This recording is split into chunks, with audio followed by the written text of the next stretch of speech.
Would you look at those?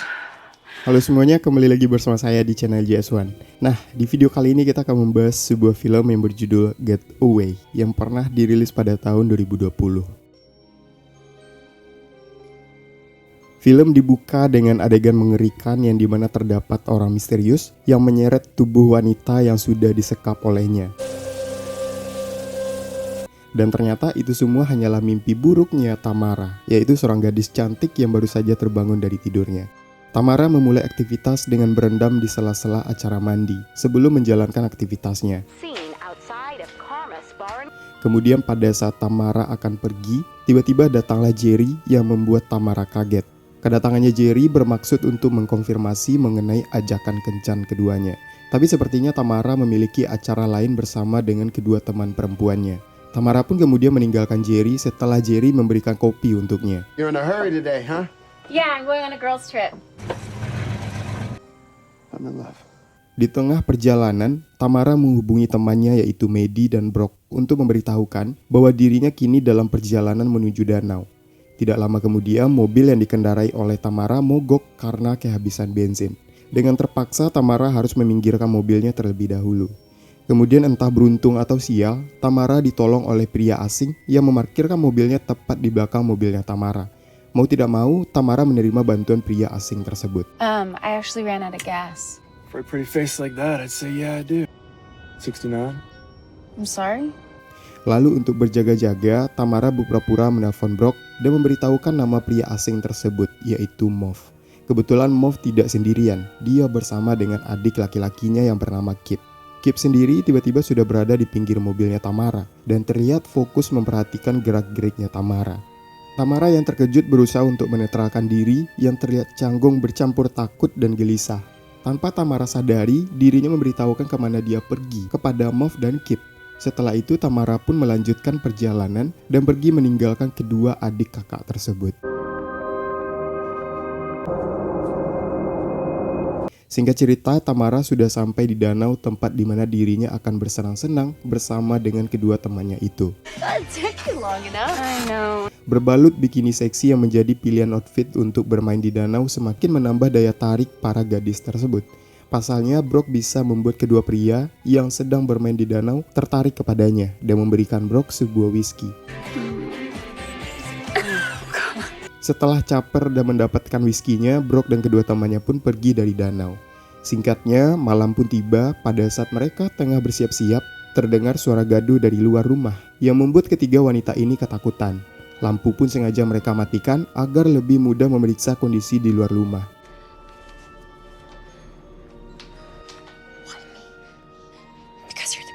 Dan ternyata yang datang adalah Jerry. Tamara pun bisa bernafas lega melihat Jerry dan bukanlah orang jahat. Terlebih, Jerry datang hanya untuk memastikan keadaan Tamara. Kemudian membawakan Tamara sebuah bunga. Setelah kejadian itu, mereka bertiga berangkat menuju klub malam untuk berpartisipasi. Di sini bisa kita lihat bahwa Maddie dan juga Brock memiliki sebuah hubungan rainbow. Karena tingkah mereka berdua sangatlah manis dan seringnya berinteraksi antara fisik seperti adu jongor. Tidak lama dari itu, datanglah dua orang pria ke klub tersebut. Keduanya memesan sebuah minuman kepada bartender. Kemudian karena sibuk mencari lemon, bartender pun tidak mengetahui bahwa minumannya telah dicampur menggunakan obat bius. Bartender itu pun langsung memberikan minuman itu kepada Tamara dan teman-temannya sesuai dengan permintaan mereka. Lalu karena senang mendapatkan minuman gratis, tanpa berpikir panjang ketiganya meminumnya sambil menari di tengah-tengah party. Tidak lama kemudian Tamara merasakan pusing yang berlebih sehingga dirinya berniat akan pergi ke toilet. Karena tidak kuat lagi berjalan, akhirnya Tamara yang sudah tumbang dihampiri oleh kedua pria yang tidak lain adalah Mauve dan juga Kip. Kemudian Tamara dibawa menggunakan mobil pickup yang ditutup oleh terpal. Tamara yang sudah terbangun langsung bersembunyi di bawah kolong mobil dan akhirnya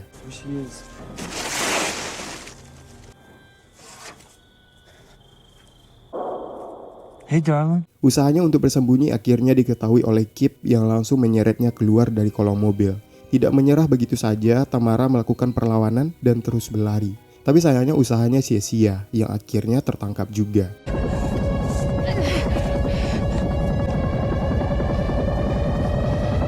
Adegan selanjutnya memperlihatkan Tamara yang sudah disekap di suatu ruangan yang memiliki cahaya redup. Dikelilingi oleh pria jahat tidak membuat Tamara ketakutan, kecuali pada saat pakaiannya dirobek oleh Mauve. Tamara berteriak dan bersumpah serapah kepada ketiga laki-laki yang ada di sana. Tidak hanya itu, Tamara berperilaku aneh dan sempat membuat mereka kebingungan. Yang ternyata dengan sengaja Tamara memuntahkan isi perutnya untuk mengusir mereka. Mauve pun mengira bahwa Tamara masih teler karena pengaruh minuman yang dicampur oleh obat bius. Kemudian ayahnya mengajak kedua anak laki-lakinya itu untuk pergi meninggalkan Tamara di dalam kandang. Kip pun bertanya kepada ayahnya mengenai ucapan Tamara yang menyinggung soal kutukan dan berpikir bahwa Tamara adalah seorang penyihir. Sampai kedua adik kakak itu hampir bertengkar dan saling mengejek satu sama lain. You always been a pussy, kid. You're the pussy. What'd you say? Di dalam kandang terlihat Tamara yang masih sadar, berusaha untuk menghubungi Jerry. Namun ponselnya mati karena kehabisan baterai. Tapi untungnya Tamara sempat memberitahukan bahwa dirinya diculik oleh 3 orang pria. Sementara itu di luar rumahnya Mauve, terlihat dirinya sedang mengisap udut dengan santuy. Sampai suatu ketika, kejadian horor pun menyerangnya. Tiba-tiba terdengar suara pintu yang tertutup sendiri, diikuti oleh lampu yang tiba-tiba mati. God damn it, kid. Mauve yang panik ngedor-ngedor pintu rumahnya dan tidak lama keluarlah Kip sambil berkata bahwa bukan dirinya yang melakukan hal yang dituduhkan oleh Mauve kepadanya. Setelah mendapatkan kunci mobil, Mauve langsung memasuki mobilnya dan bersiap akan pergi ke tempat di mana Tamara disekap. Namun tiba-tiba Mauve kembali diganggu oleh sosok wanita berbaju putih yang muncul tepat di depannya.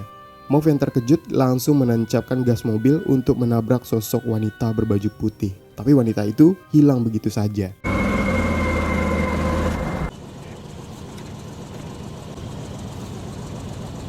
Kemudian karena takut, Mauve pun tidak jadi pergi ke tempat Tamara disekap dan melanjutkan kegiatan makan malamnya bersama dengan ayah dan juga adiknya.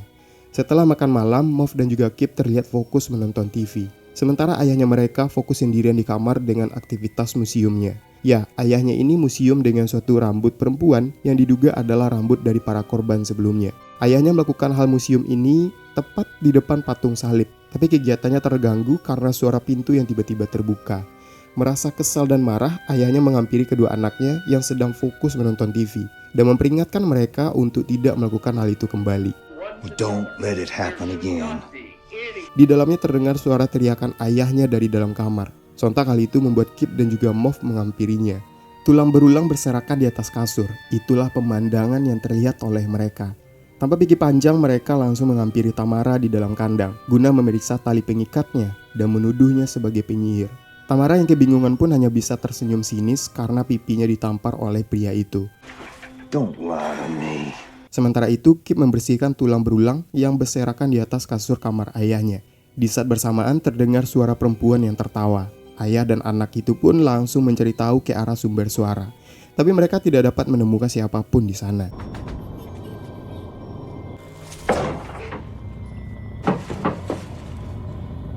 Karena keadaan semakin horor, akhirnya mereka memutuskan untuk pergi meninggalkan Tamara sendirian di dalam kandang dan kembali lagi ke rumah mereka. Let's get to the house. Tapi tidak lama kemudian terlihat Kip datang sendirian ke tempat Tamara disekap. Kip menjelaskan perihal apa yang sering dia lakukan bersama dengan ayah dan kakaknya, yaitu memberi benih kemudian menghabisi para gadis untuk dikirimkan ke surga dan melahirkan malaikat di surga nanti.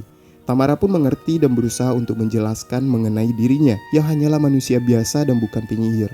Berharap Kip akan melepaskannya, tapi ternyata Kip malah bahagia karena Tamara bukanlah penyihir yang akan melahirkan seorang iblis. Kemudian Kip pun meninggalkan Tamara sendirian di dalam kandang. Malam semakin larut, terlihat Mauve yang sedang tertidur didatangi oleh sosok wanita berbaju putih yang mengganggu tidurnya. Kemudian Mauve dan Kip langsung pergi ke kamar ayahnya dan betapa mengejutkan mereka di sana melihat dinding kamar ayahnya sudah dipenuhi oleh koran yang memberitakan hilangnya para gadis yang menjadi korban kegilaan dari keluarga ini. Kemudian pada keesokan harinya, keluarga psikopat ini menghampiri Tamara untuk mereka eksekusi pada sisi pertobatan. Karena mereka berpikir bahwa Tamara adalah penyihir, utusan iblis yang membangkitkan roh-roh para gadis yang sudah mereka habisi. It's time to cleanse your body and soul. Do you accept? Karena tidak kuat lagi kepalanya ditenggelamkan dalam baskom, Akhirnya Tamara menuruti apa yang diinginkan oleh pria tua itu. Kemudian diikatlah kembali Tamara di kandang tersebut.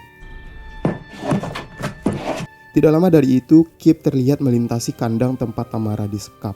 Kip melakukan doa sesuai keyakinannya sebelum dirinya menggali tanah. Tamara yang tidak tinggal diam berusaha untuk meraih balok agar dirinya bisa berpijak dan berhasil melepaskan ikatan tali yang tersambung di dalam rantai. Tapi usahanya untuk kabur diketahui oleh Kip. Lalu perdebatan di antara mereka berdua pun berlangsung. Dengan pintarnya, Tamara mencuci otak Kip karena Tamara mengetahui bahwa Kip adalah orang yang baik, tapi dipengaruhi oleh ayah dan kakaknya yang salah jalur. Akhirnya ucapan Tamara membuat Kip mengakhiri hidupnya sendiri. Have bad things been happening to you? The devil's inside you, Kib. No! I'm an angel. Tidak lama dari itu, Moff pun datang memergoki Tamara yang baru saja keluar dari galian tanah. Tamara pun langsung melarikan diri sekencang-kencangnya yang dikejar oleh Moff.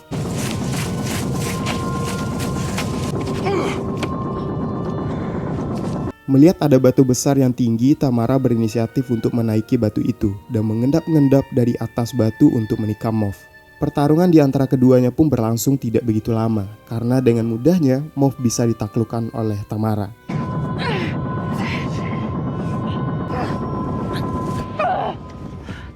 Sementara itu di tempat lain, ayahnya Moff menyadari bahwa anak-anaknya itu tidak ada di dalam rumah.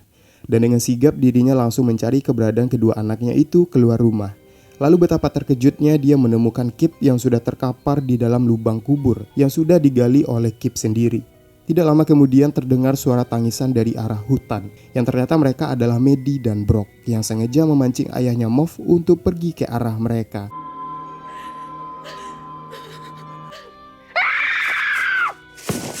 That was easy. Hingga pada akhirnya Tamara, Maddie dan juga Brock berkumpul bersama untuk membalaskan kejahatan keluarga tersebut. Di malam harinya, ketiga wanita itu terlihat begitu gagah dengan menggenggam senapan yang diarahkan tepat ke arah di mana kedua laki-laki itu disekap oleh mereka. We could have just called the police. But the justice system kind of sucks. Let's play. Kemudian waktu pembalasan pun tiba. Ayahnya Moff dan juga Moff sendiri akhirnya berhasil dikalahkan hingga keduanya tewas ditembak senapan. Di waktu yang bersamaan, Jerry pun tiba di sana dan langsung memeluk Tamara serta memberikan jaket miliknya.